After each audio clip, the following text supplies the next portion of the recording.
Hey everybody, it's Elizabeth.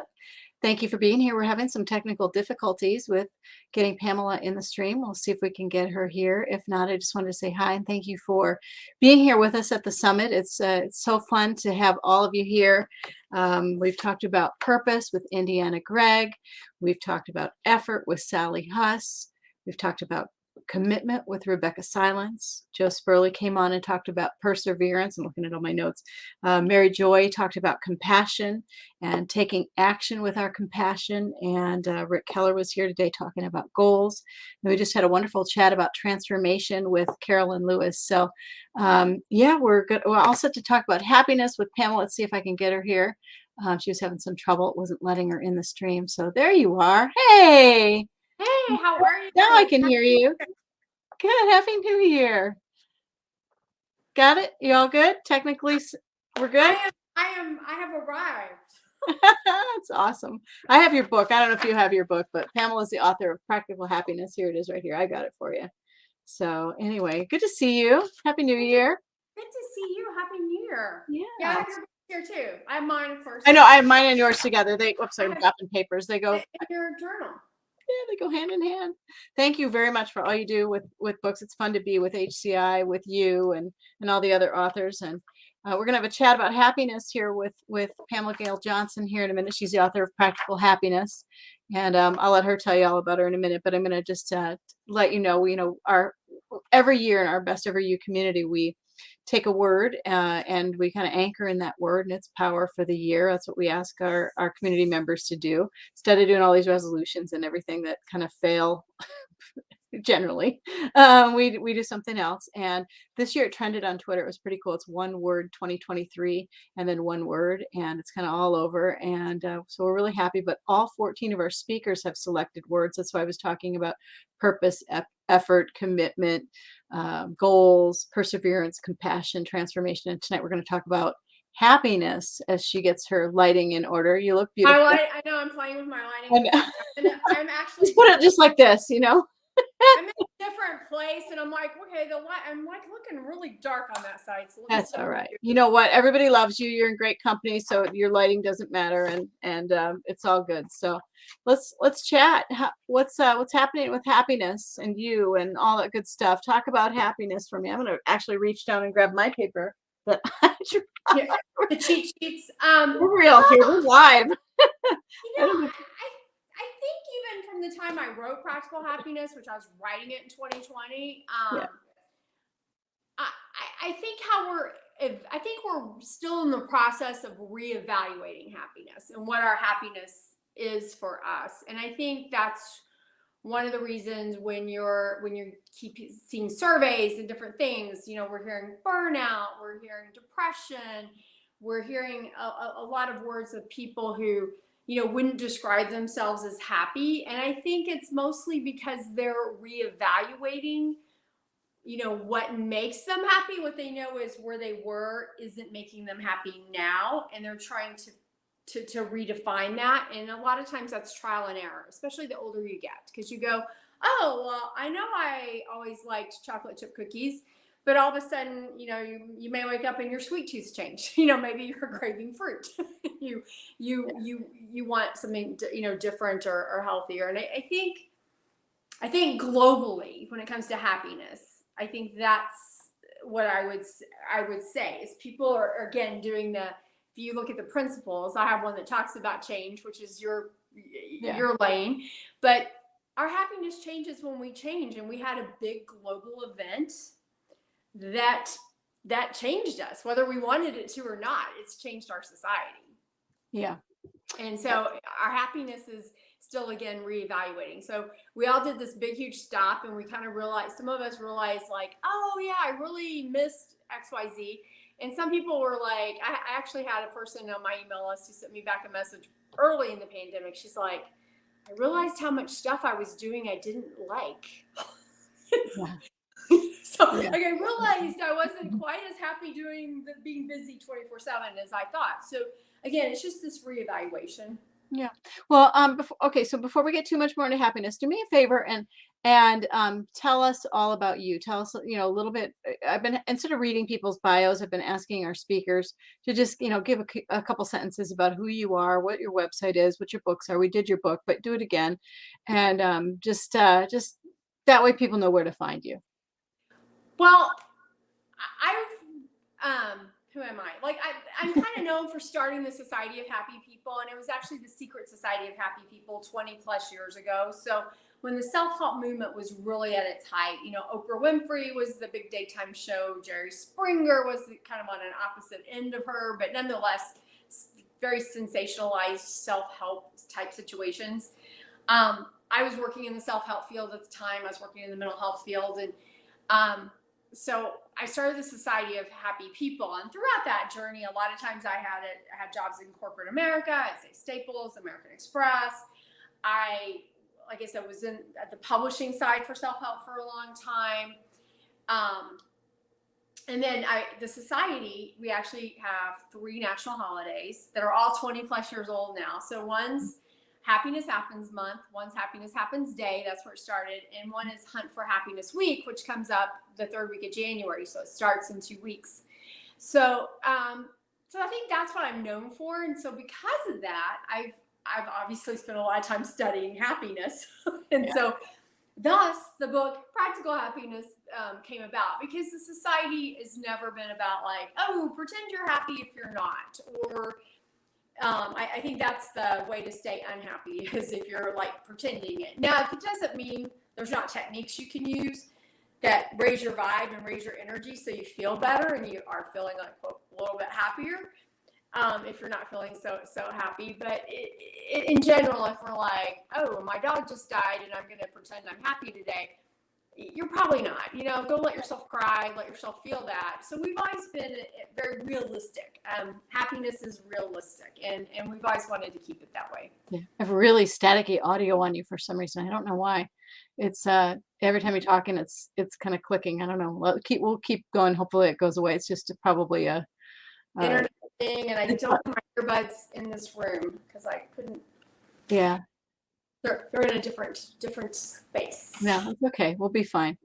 But okay, so what else? What about happiness? Is happiness something we can sustain all the time in all of our moments? Oh, I mean, no, because like I divide happiness, the things that cause us to lose happiness, into 5 categories. I call them happiness zappers. Yeah. And so we have legitimate, what I call unhappiness, and it's usually connected to loss. Hang on. I have really bad audio on you. I'm actually going to remove you for a second and bring you back in and see if I can fix the audio. Hang on just a second. I'll pull you back in. Hang on. Sorry. Hi, everybody. We're going to see if we can get better audio on Pamela. Hang on just a second. Let's see if talk again, and let's see if that works. Can you hear me? Yeah, it's still staticky every time you talk. Darn it. Okay. Trying to see if I have all my stuff. I have all my bars. I have everything except my actual earbuds, and they're downstairs. Yeah, no, that won't work. Okay, yeah, it's really crackly. You won't be happy when you listen back. You're gonna be like, oh, it's crackly. But we'll be happy anyway, right? Just keep going. People figure it out. So talk about happiness. You want to give me half a second, or it may take me a couple of minutes? I can. Let me do that. Let's put some earbuds in and see. I'll remove you from the stream, and I'll grab. Okay. All right. We're gonna let her figure it out. Come back to Pamela in just a minute. But so we're really thankful this time with our conference, with our global conference, to have Vermont Nut Free with us. We're going to do a giveaway, so please go to besteveryou.com and register on the site, or register for the conference. Everybody who registered for the conference will be entered in a drawing, and we will draw a winner. They've got a basket and some goodies and things like that they're going to give away to one winner. And then later on tonight at 8:00 Eastern, we have Gina Ziola with us, and she's going to be talking about abundance. And that interview is actually pre-recorded. She wasn't feeling the best, but it's a great interview. We had a lot of fun the other day recording the interview. So that one is actually recorded live and airing in that format of recorded live. And then tomorrow, We have Kimberly Reed, we have Denise Zach, we have Kelly Brown, and one other person I can't remember it off the bat without looking at my notes. Who else we have? Hang on, I'll look over here and see who we've got coming up. Tomorrow we have Kimberly Reed at 2, Wayne Connell, that's who it was, sorry, Wayne Connell at 4 Eastern, Kelly Brown at 6, and Denise Zach at 8. So got me looking at my screen here a little bit. But anyway, if you're with us, type in the chat, say hello, and very grateful. I think my word of the year is gratitude. Once again, I love that word. I love it when we root in gratitude. I'm a human being who has 4 life-threatening food allergies on board, which is something I've had since I was in my mid-20s. I'm now 53. And so I know what it's like to not be here, really. I've been resuscitated twice with food allergies, once while I was 6 months pregnant with our son Cam. And so I really root my life in gratitude. And in my coaching practice, I'm a master life coach, and I train people to become life coaches. So I teach people to really root in gratitude and find their way that way. And so it's a different perspective of life. So I hope Pamela gets her audio on board, and we'll talk a little bit. So I'm curious, in the chat, tell me what your favorite speaker has been so far, or your word of the year. That's another thing you could type in the chat. What's your word of the year? I had somebody the other day tell me they had 10 words, and I'm like, okay, that's probably too many. However, you could do like a word each month, and maybe bump that up to 12 and focus on one word each month. That's another way to do it as well.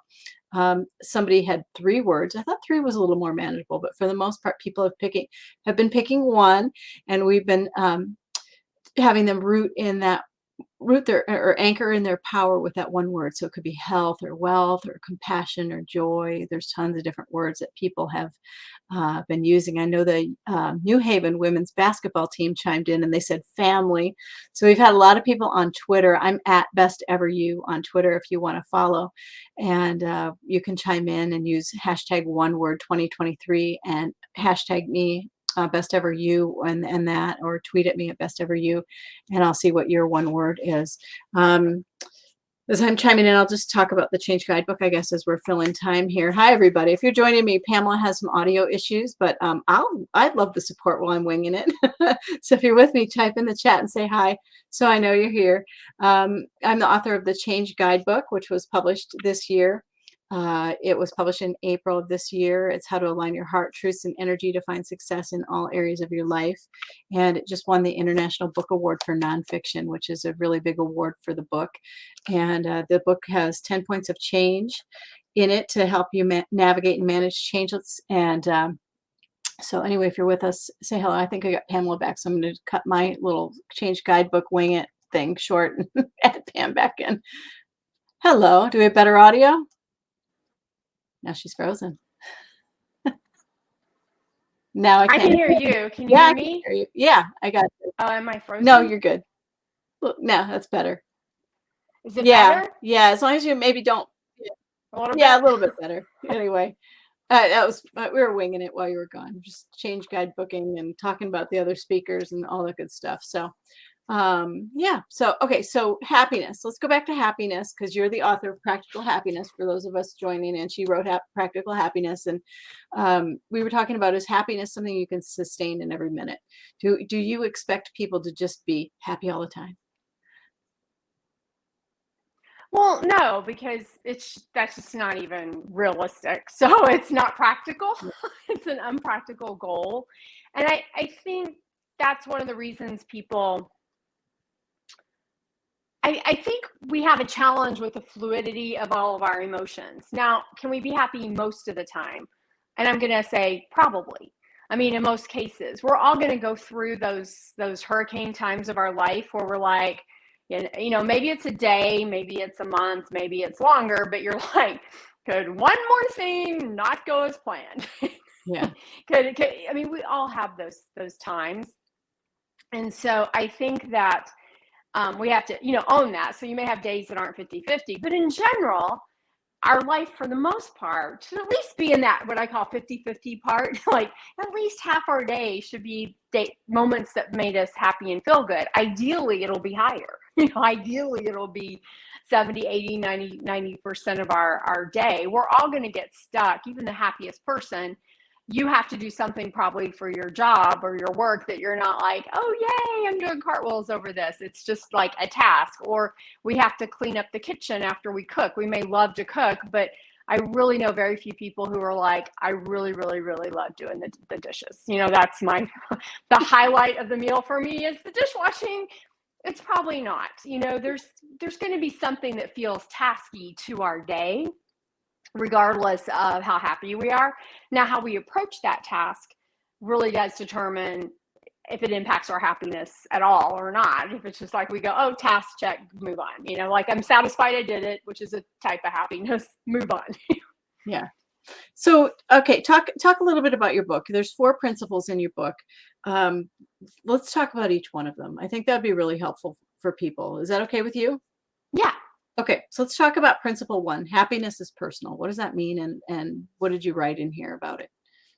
Well, I think in our era of what I kind of call groupthink, and it really did start prior to even social media. I remember really it started with texting. Movie executives could tell you on Friday night if a movie was going to be a big hit or not, because everybody who went to see it Friday night was texting all their friends saying if they liked the movie or not. And then that would determine attendance Saturday and Sunday. So we started moving into a groupthink society on some fronts a long time before our current era of social media. And I think our happiness kind of got collected into that we're in this huge groupthink. Like I know there's a book that my book club read a couple of years ago, and it's now a movie, and everybody like fawns over this book and movie. And I haven't seen the movie. I'm like the one person in my book club that didn't like the book. I'm like, I don't like it. Here's the reasons I didn't like it. And my book club actually discussed the books that we read. So, but everybody else just loved it. And so I don't go on to post of people loving this book and movie saying, hey, I think the movie, I didn't like it so much, I'm not going to go see the movie. I don't do that. I don't need to rain on anyone's parade. If you love it, great for you. It's happiness is personal. But we kind of move into this place that all of a sudden we think, oh, well, everybody else likes this book, so I should be liking it too. And that's not always the case. We're all entitled to like or dislike whatever makes us feel good and happy. And we all need to take time for our own happiness as personal, even from your spouse, even from your kids. It doesn't mean you don't do their stuff too. It just means you also still have to do your stuff, whatever that is. Maybe your happiness is personal as getting 10 minutes to yourself in your meditation corner. If you're a mom that's got toddlers or something, you're like, I'd like to just carve together this amount of time. And it's going to change. But it's important that we know what our happiness is personal is, or personals, there's probably more than one, hopefully, and that we actually do them. Yeah. Whether it's staying in touch with some of our girlfriends or guy buddies or going fishing or getting our nails done or whatever that is that just, when we walk away from it, we're like, oh, I feel so good. And it's important to keep that. Yeah. And not keep up with other people in terms of like what's making them happy. I sometimes feel that way too. It's like everybody else likes this and I just don't. Yeah. Like, why? Yeah, it makes me feel guilty sometimes. I'm like, why am I like, it makes me feel odd. I'm like, why don't I like that? And everybody else does. It's like, I don't get it. Yeah. Like everybody may like a certain song or a certain this, and you're kind of like, but it's okay to not like that. Like I said, and we also don't have to rain on other people's praise. Like we don't have to go and announce it to the world. Like, yeah, I feel like I'm the only one in the world who doesn't like XYZ book or song or restaurant or whatever it is. And I think we've kind of lost that art of grace, I guess, if you will, to be able to say, oh yeah, it's not my thing, but it's, I'm happy that it's yours, I did the opposite of that the other, last week in Twitter. I'm like, I feel like I'm the only one who likes this. It was really funny. Everybody was hating on this thing. And I'm like, we all liked it in the house. All 3 of us were like, I don't understand why people don't like that movie. It was a good movie. It had really great acting in it and all sorts of stuff. And everybody put a thumbs down to it. And we're like, okay, we're Well, and it happens that way. And I think it's important that if we do like something, I think it's important we say that, because you may have somebody else out there just like you who liked it, but because of this groupthink on happiness, they were just thinking, maybe I'm not seeing it. Like, yeah. maybe I missed the thing I shouldn't have liked. And it's important to acknowledge that, so other people can also feel good about, like, oh yeah, well, I liked it too, so I'm glad at least Elizabeth and her family liked it. At least one of her I members can't liked guarantee it. it's going to be a box office hit because I liked it. But anyway, somebody's saying good morning to us. Good morning. Thank you for joining us. So I really like this on your book. It's on page 28. You can't see that through the light. It's a happiness is personal list, actually, where you have the opportunity to write down 5 things in the book or in your journal or whatever that make you happy. And I can think of things like when things I do that are just like little things. I'm like, okay, cool. And one of them's getting up ahead of everybody else. I'll sometimes get up at like 5:30 in the morning. It'll be super quiet in here. I'll do my decaf coffee and stretch or do whatever I'm going to do. And then I'm just like, okay, the day can unfold. And that just is a little something that I'll do every once in a while that brings me peace and joy and happiness and things like that. So is that what you mean? Kind of like things like that that are like personal to us, like getting your Yeah. nails done or your hair done or just a little something. It doesn't have to be profound, right? Yeah, it doesn't really have to be big. It can be those little tiny habits that refill our soul. Like, I define happiness as when you feel naturally good. And sometimes that's based on the moment. Yeah. But yeah, it's just those little teeny things that make you feel good. And a lot of times, especially when we're super busy, those things can just slip away and get lost. And it's just super important that that we know what they are. And if you can do something with your significant other, like you want to go see the Nutcracker every year in December, but he doesn't. Sometimes it's nice if he probably accompanies you, but sometimes it's okay if he doesn't. And and he goes and does something, like you may not want to go fishing with him at 5 a.m. or go do different things. Like, you can divide those things out, but you still need to keep that, like, hey, I need my night at the theater. Like, Yeah. I need that piece because it makes me feel good. Yeah, we had fun this morning. I like what they just typed in. Hang on, 2 thoughts going on at once. Somebody just typed in, happiness is doing what is good for your soul. Love it. We did a good for your soul thing this morning. It snowed here so pretty in Maine, like a postcard. We woke up and there was snow all over the trees, all over, that look where everything's covered in about an inch of snow. And then the trees, everything. And we walked the dogs, and then we had the dogs come in the house, and then we took a walk. And we took pictures of everything and videos and just walked, and it was so perfectly peaceful. And then we came in and we're like, oh, I'm so glad we did that, because we would have missed that moment with the sun melting everything. It was like a moment, that moment before the sun hits and everything melts. Everything was just covered perfectly. It was really, really, really pretty. So that was fun this morning. Did you post a picture of your dogs playing in it this morning? I did. Yeah. Yeah, it was pretty cute. Yeah. They were having fun in the snow. Oh my gosh, yeah, just a blast. So, those things that put smile on your face without much effort are lovely like that. So I am going to do this with you. I haven't done this with any of the speakers yet, going through their book. We kind of were like, here's my book, but let's talk about other things. But I'm having fun with this because I think it's so helpful right now.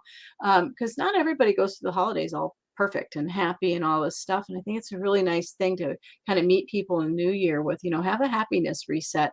And here's some like little simple things that you can do to just sort of adjust, especially if you have something that happens to you that doesn't make you so happy or is frustrating or anything like negative vibration. You have things that can raise your vibration up to happiness and joy even.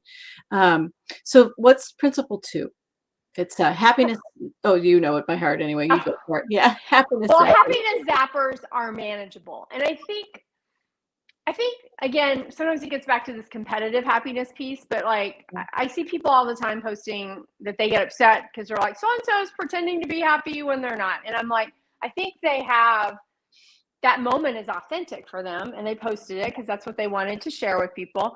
Having said that, that doesn't mean they didn't have any happiness zappers that happened during the day. I mean, I'm just sure they did. I've never met, and I hang out with a bunch of for the most part, pretty happy Happy people. Yeah. In general, like some people complain about feeds and stuff being negative. I'm like, mine are pretty, in all honesty, they're pretty positive. Like, Yeah. I don't tend to use social media to post. That's just not my shtick. If I've got something going on in the background, the last thing I'm going to do is post it in social media unless I did post a lot, like when my dad was sick. I had a lot of friends that I went to high school with who knew my dad and things like that, but it wasn't for like attention or anything like that. So, and well, yeah, that's an update. yeah. But I also, the other thing I don't do is engage in negative comments. Like, even if somebody puts a negative one on mine, I'll generally delete it because I just don't want that energy or political fighting or anything like that in my space. So I'm kind of like that. But because I think people can zap it. I think really people can ruin your day with with a comment. Oh yeah, if you believe it. There's a meme. I'll have to send it to you. There's this meme that says it's about people. It's kind of talking about people who are talking about you behind their back, and they're like, "I just didn't know I had such a big fan club." Yeah, yeah, Mostly because you sort of think. I mean, for me, I sometimes have people that like maybe I haven't talked to in years, and they post questions or they message me something, and they're asking these personal things, and I'm kind of like, really, we haven't talked in like years and years and years, and yeah. I'm kind of like, oh wow, that's an interesting thing that you're saying to me. It's interesting, but I just put that in the annoyance category, which is one of our types of happiness zappers. Yeah, and the what is question is, how do we manage them? Yeah, go for it. How do you manage them? There's 5 types of zappers. So unhappiness, which those are, again, the longer times, like when your dad's sick, or if somebody's dealing with an extended illness, or you lose a job maybe, or you have a big health change. You wake up and all of a sudden your doctor's like, yeah, you're not eating anything you want to eat ever again because you've got to change whatever, and you're going to be exercising, and you're like, I didn't sign up for this. And so, but like, you have to mourn it. You have to go through this loss period. Maybe there's an estrangement in your family that somebody's not talking and you're stuck in the middle, or maybe you're the one not talking. Those are things that are legitimate unhappiness. And again, they're kind of like up and down and curvy. You don't just wake up and go, oh, I'm not going to be upset that I'm not talking to my brother anymore. I mean, you don't have to let it consume your day, but there's still a bruise there. It's like arthritis. It still rears its ugly head every so often. And then there's stress. Everybody deals with stress. Even when we're in the middle of dealing with eustress, a good stress, there's still stress, and we have to figure out how we want to manage that. Yep. Then there's fear. And fear, I just like to preface this with, if the fire alarm in your house is going off, get out of it. It's a legitimate fear. Yeah. There's legitimate fears. If somebody's being abusive to you, contact the appropriate people. There are legitimate fears, but most of them are right there between our two temples. Right. And they stop us from trying new things. They stop us from growing. We get into the what ifs, and we go, oh, what if I'm bad? I know I was playing pool with somebody, and I play pool I'm a horrible player, but occasionally I just get so excited when I get the ball into one of the pockets. And again, you don't want me on your team if you're competitive or there's money on the table, because I'll lose it for you, but I have fun doing it. And so it's like, they're like, you're bad at it. And I'm like, yeah, I am, but I still have fun doing it. And so I do it. You're never going to get good at something if you don't practice it. Yep. Ever. So you have to figure out what those fears are. And then there's chaos, and chaos it's usually short-lived. So it could be your alarm didn't go off and the day just gets started weird, and your dog decided to tour the neighborhood and just everything is getting pushed back. It could be a flood in your house because of pipe bursts, because of the weather, but it's still ultimately usually somewhat temporary, even if temporary is days. And then the last one is annoyances. So that would be my earbuds. I was looking for them earlier in the day. I'm like, I need to have those down in case I need them, but I couldn't find them, and because I'm kind of switching where I'm staying, and today's the day I'm changing that, and I'm like, I can't find my earbuds, and so anyway, I didn't get them down here. But that's an annoyance. I'm not going to remember it a year from now unless I'm rewatching this video, and I'll be like, oh yeah, I forgot my earbuds. I need to put them on my hip. So those are the 5 types of zappers.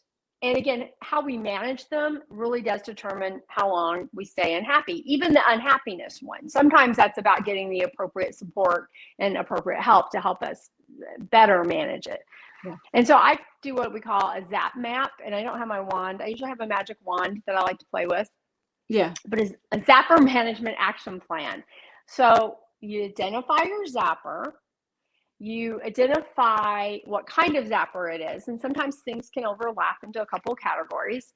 You identify whether it's controllable, uncontrollable, or a bit of both.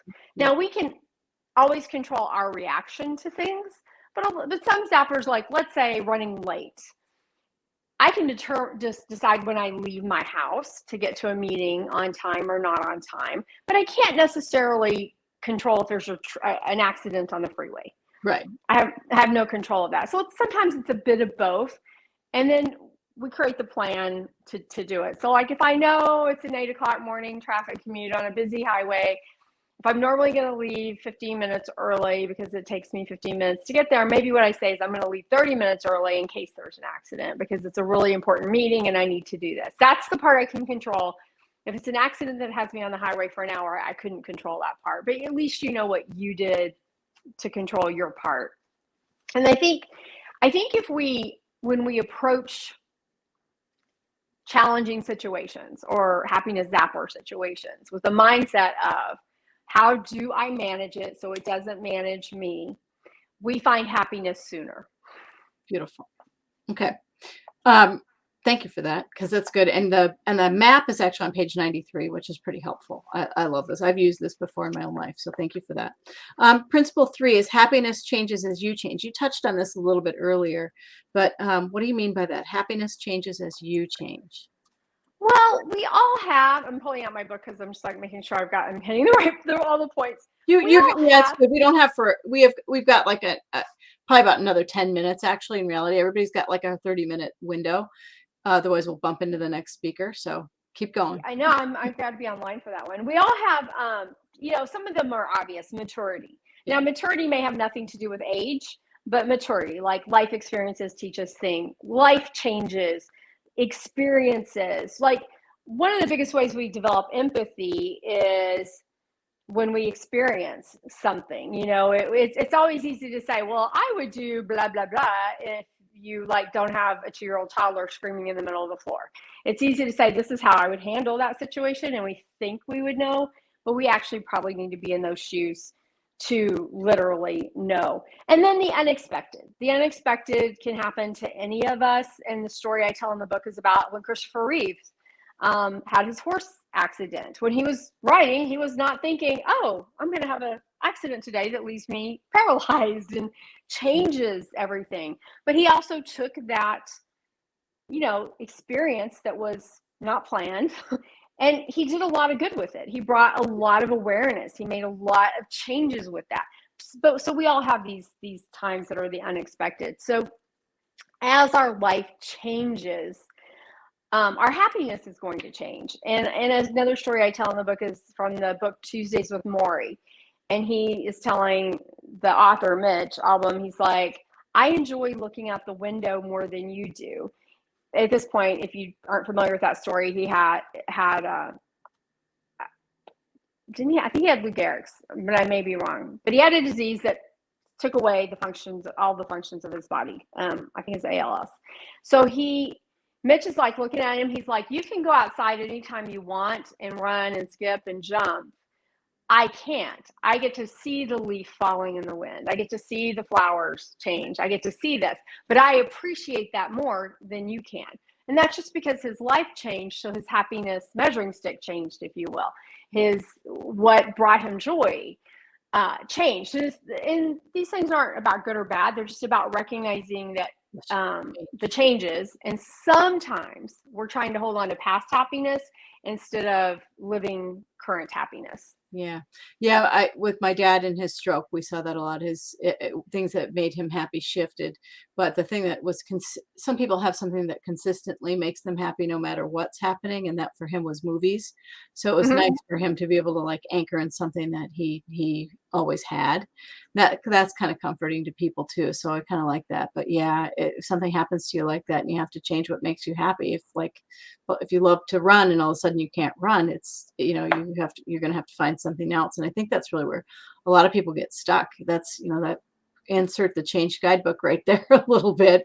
And, you've got a process you've got to go through maybe to rediscover something for yourself. And that's why I love kind of these books together, because they're like tools for your best life toolbox. They're just really good things. And the more you know about the topic, the easier it is when something comes up. Something isn't making you happy. Well, guess what? Here's the book. If you got to change, here's the book, and it's kind of helpful. And, and just to kind of have it, handy. There's Well, things you, that's how you, yeah, yeah, manage it. You yeah, manage it by acknowledging it, and so many times no, people don't. Um, and again, sometimes it's hard to acknowledge it. But even if whatever your worst is, it's if you are able to acknowledge it, then you can start managing it. That's the beginning. Is to be able to say, oh, my cholesterol is high, so I need to change my diet and I need to add exercise. I need to do these two things. That's how you manage it. I mean, you can do medication too, but if your doctor says, but I also should do these other things in my lifestyle. And that's managing it instead of it managing you. beautiful. All right. Happiness is bigger than you think. Principle number 4. Well, that's really how the society even started. Early on, I was like running around telling people, happiness happens, and notice your happiness when it happens. And I'm working in self-help, and I'm noticing all these feelings charts, and I'm like, started counting up, like it was about 2 to 1. Like we were teaching people unpleasant feelings at a rate of about 2 to the 1 pleasant. And I'm like, it's no wonder people are just miserable. We're teaching people how to identify not being, Yeah. happy, for lack of a better word. And happy is a big umbrella. It's not one feeling. Sometimes happiness is feeling relief. It's relief when something is done, or sometimes happiness is satisfaction. Like I said, cleaning up your kitchen might not be exciting, even though if you love to cook, but there's relief when everything's in the dishwasher or all the pans are put up, and we feel good about that. Therefore, we're happy. And so we identified 31 types. I've identified more than really 31, but 31 seems to be the nice threshold. Yep. 31 types. And you were one of our interviews for Happiness Happens month, because we actually did interviews for all 31 types of happiness. And those are on YouTube when people want to watch them. But it's about how do we expand that definition of happiness. And most people, we even have a happiness counter. It's actually on an app. We have an app that you can do the counter on your phone. Most people, like in 20 something years, when I said to people when I do trainings and stuff, okay, I want you to take the last hour, the last 30 minutes, whatever window of time I give them, and count up how much happiness you've experienced based on these types of happiness. I've had one person who had 0. And I was actually at a conference of counselors, and people were like happy shaming this poor gentleman. And I was like, we can't happy shame him. Please, like, maybe he didn't have any. Maybe you didn't. Yeah. We don't know his story. Maybe somebody's sick. Maybe he's sick and he just showed up at the conference. I'm grateful he came to a class on happiness, regardless of if he had happiness. But most people have more than they thought they would. Yeah. These are good words to anchor in, like for our, like your power word, enthusiastic, Mm-hmm. peaceful, love, grateful, honorable, they're really nice words. Content, confident, cheerful. That's a really good dose in optimism and happiness and I like that. And so with your 31, where can people get that list? The list, well, it's in the book. It's the last chapter of the book, but where else could you get it kind of? If you just go to sohp.com, you can just scroll down and you can type, you can get it it says happiness counter. Because ultimately my goal for people is to just get when you're walking through your day, counting like every time you feel a little happiness. Now, you're probably not going to incorporate all 31. But realistically, you're going to find 5 or 6 that really resonate with you. But occasionally you'll find these other types of happiness that, that showed up and made you feel good. And it's again, if you start defining happiness by feeling naturally good, those times you're just in a space feeling naturally good, it doesn't even have to be for a reason. It could just be you're feeling peaceful because you were walking in the snow this morning and there's this moment of peace and it's like, it's beautiful. You know what? That's okay. There can be absolutely no reason, because that's real inner happiness. There's sort of inner and outer happiness. Outer happiness can sometimes feed our inner happiness. Our inner happiness always feeds our outer happiness. There's nothing like shoe shopping. Right on. And, No, we can all have shoes that make us smile. I'm about to order some boots that just went on sale. Right on. I know we're shoe girls. Any comments for Pamela? Type them in the chat before we go here. If you've got anything you want to say, enjoyed her talk, have a question, whatever it is, type them on in. The one thing that I have come to realize about you, love and appreciate, is Pamela's very active in social media, and you are always there for me. And I just want to recognize that and tell you how much I appreciate you. When I ask you if you want to do something, you say yes. And you comment on my posts all the time. Sometimes when there's like nobody commenting or whatever, I always see you going, hi, that kind of thing. And you're just a really great friend. And I root in friendship with you for 2023 and can't wait to see all the things that you do and achieve and see your book continue to succeed and all those good things. So it's really wonderful to have come across you in my life as a really good buddy. You were like one of my blessings for 2022 you were one of my first podcasts when the book came out, and you were one of my blessings, and you're out there making the world shine and a happier place every day. And we have to be our tribe, like it's really awesome when you can be surrounded by people who are just making the world better. One person at a time. So thanks, Yvette said, thanks, Pamela. Yes, I agree. You're always supportive. Yeah, isn't she?